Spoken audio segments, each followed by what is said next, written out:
This is my CAA number 3, my historical timeline.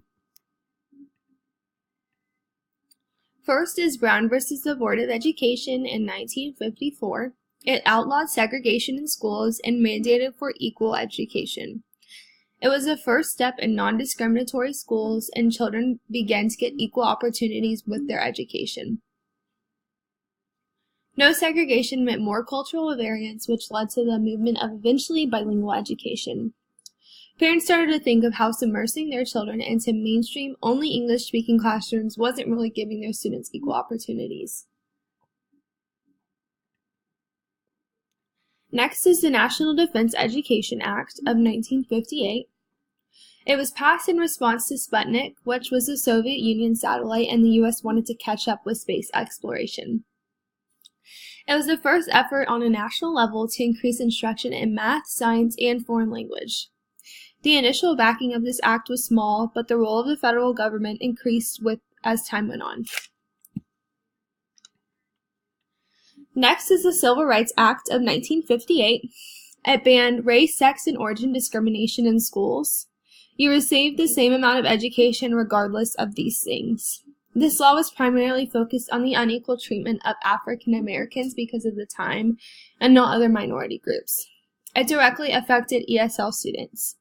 You could not discriminate against people because of where they came from anymore, and if you were an immigrant at a lower socioeconomical standing, the law now required for you to be taught as everyone else was. Next is the Elementary and Secondary Education Act of 1965. Also called ESEA, it addressed the academic needs of poor students and directly affected ELLs. It was helpful to LEP students, but funding was granted before the government even realized that these students were being discriminated against. Although it was helpful for ELLs, the communication between local, federal, and state agencies was sometimes blurred, making it confusing for parents and students. Next is the Bilingual Education Act, and had Title VII in it, of 1968. President Lyndon B. Johnson signed in the act, and it was the first commitment to helping ESL students. It contained Title VII, and was committed to helping students with limited English skills. It did not require schools to use a language other than English to get funding, and it was aimed at students who were at a lower socioeconomical standing, and who were at a disadvantage because of their language barrier. It recognized only Spanish-speaking students, but later was drafted to recognize other ELLs as well. It grew the number of bilingual students recognized and helped in schools.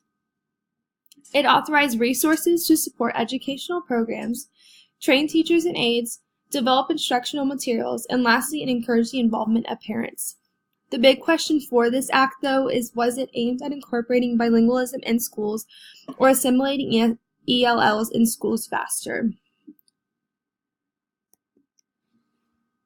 Next, we have Law versus Nicholas, which was a Supreme Court case in 1970. A language minority student was failing because they could not understand the language. Other students with Chinese backgrounds were having the same problems. A lawyer stated that the children were being denied an equal education on equal terms. State officials said the language barrier was unfortunate, but not the school's fault. The Federal District and Appeals Court sided with the school district, but in 1974, the Supreme Court overruled this, saying that under Title VI, these Chinese background students deserve special assistance. San Francisco officials later signed an agreement that there would be bilingual programs for Chinese, Filipino, and Hispanic children. Later was announced the law remedies in response to this case, which were guidelines to evaluate and identify students with minimal English skills. Next is the OCR task force, which was all prevalent throughout the 1970s. OCR stands for Office for Civil Rights, and it required districts to have bilingual education programs. It tried to remedy the past discriminations that have happened in schools, and there were not a lot of rules for the program, so this wasn't good for the program. It would cite schools if they did not have bilingual programs. When schools in California didn't have bilingual programs, they were cited by the task force, and 1 year later, the state had hundreds of bilingual programs. In 1970, the OCR said school districts with more than 5% minority groups had obligations to the Civil Rights Act. They mandated that all children, regardless of their background, had the right to succeed. They also demanded that schools offer to help those bilingual students.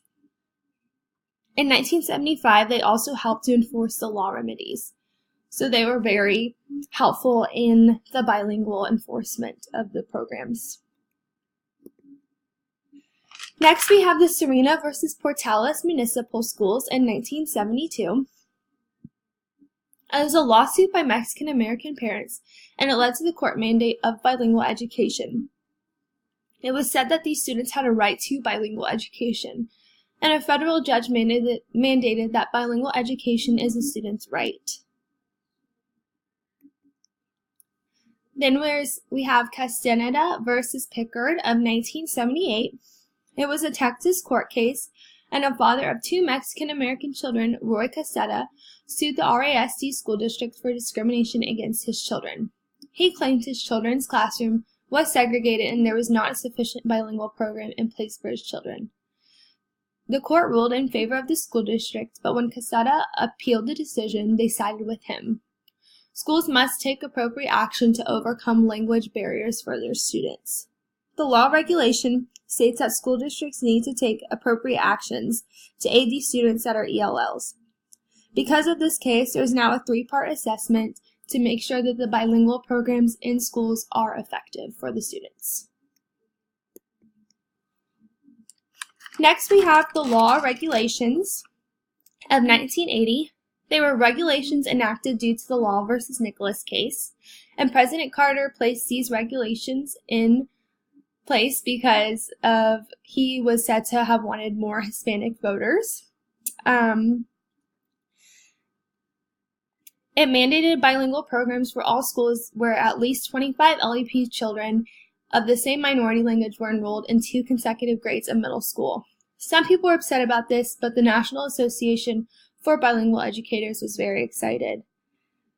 The law regulations stated that schools needed to provide services for LEP students, but there were vague requirements that definitely needed some remediation. Services were up to school district, which needed to be verified by a said expert who was basically just had to have experience enough to make good judgment. This is my works cited.